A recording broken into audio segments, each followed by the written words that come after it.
si Joaquin at ang ating mahal na Congressman Ernest Dionisio. At sino ba binata rito? Sino binata? May binata. Ay, isa lang. Wala, may asawa na to. Si Chi. Ang ating Vice Mayor Chi Atienza. Una, salamat sa Diyos, buo pa ang pamilya. Yung mga naipundar nyo, naubos. Kaya sana maging takdang-aran, lalo na sa mga lalaki na nandito. Nagtatanso kayo, kaya natanso tayo lahat. Dahil lang sa kapabayaan, panlalamang, maaaring ng isang tao, libo-libong pamilya ang naapektuhan. Nasusunog na kayo, ninanakawan pa kayo ng kapitbahay nyo. Gusto nyo kulatayin ko? Ha? Gusto nyo masayin ko? Susunog na, ninanakaw pa yung wari nyo. Paano kayo makakabalik agad kung titirahin natin yung mga tanso na yun? Pwede ba tayong babalik na walang kuryente? O, magkakakuryente ba pag walang wire? Eh, ba't yung tinitira? Tayo rin. Tayo rin ang nawalan. Tayo rin. Ninakawan natin ang ating mga sarili. Ganon ang mangyayari. Pero huwag kayo mag-alala. Nahuyo na yung dalawa. Kaya yung mga nasa video, tago na kayo.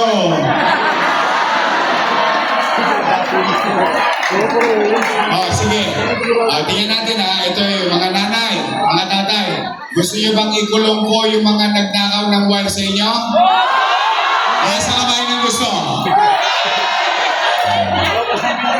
Diba sarap po niya Pero lang, ang hirap na nga ng buhay natin. Hindi ka natin alam kung kailan tayo makaka-recover. Yung pagbalik lang na maging maayos tayo, may kuryente ulit. Ay paano, may electric fan si Bunso, yung nanay ko, yung tatay ko, edad na. Yun ang kailangan nyo isipin mga kabataan hindi piyesta pag may sunog. Kaya sana maging aral yan. Pero salamat sa Diyos. At least buhay tayong lahat. Tama ba? Parang gusto niyo ulit makakita ng helicopter Ang sosyal ninyo, ang bombero ninyo, helicopter.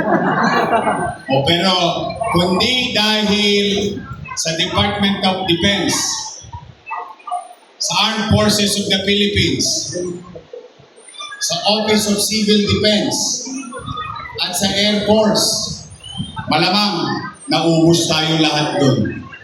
Tama ba? Mas mabilis sa patay, hindi na lumaki. Hindi na natin nadama yung iba nating kapitbahay. Palakpakan natin sila.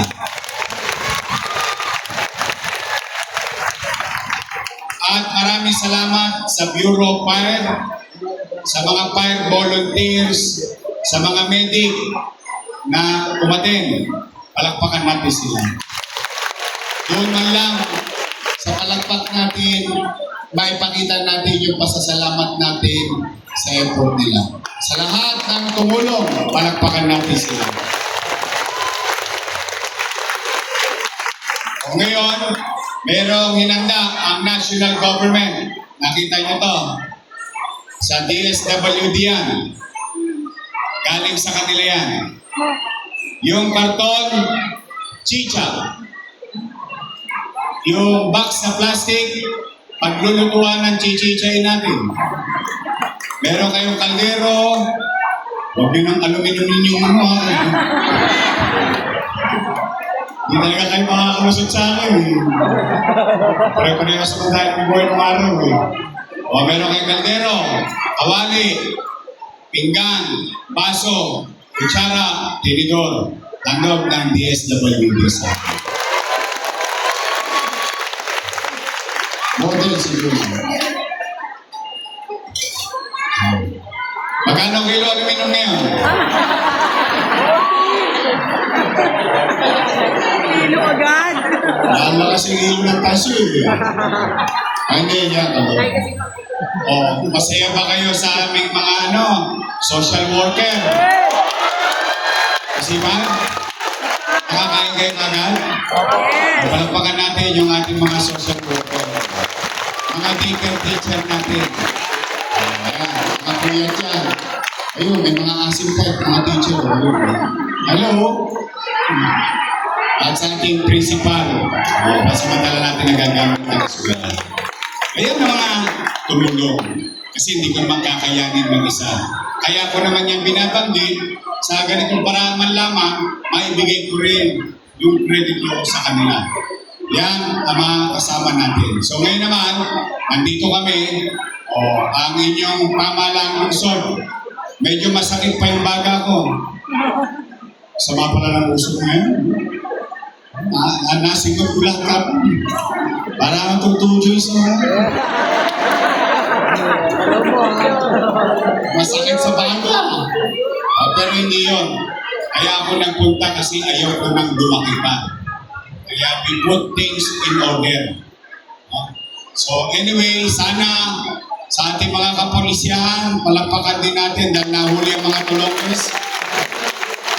At huhulihin pa. Lipat na kayo. Pag nanguwi sa video, ay, ng mga nasa bubong, may dala pang flies no? Kakasunog na eh. Sunugin ko kaya kaluluwa nyo. Anyway, bago na kayo. But anyway, nandito kami, ang inyong pamahalang lungsod. 865 families. Para makabili kagad kayo ng 2x2. Gusto niyo ba bumili ng 2x2? Paano nyo sa tulungas, ha? Yero. Plywood. Gamit. Panty. Ra.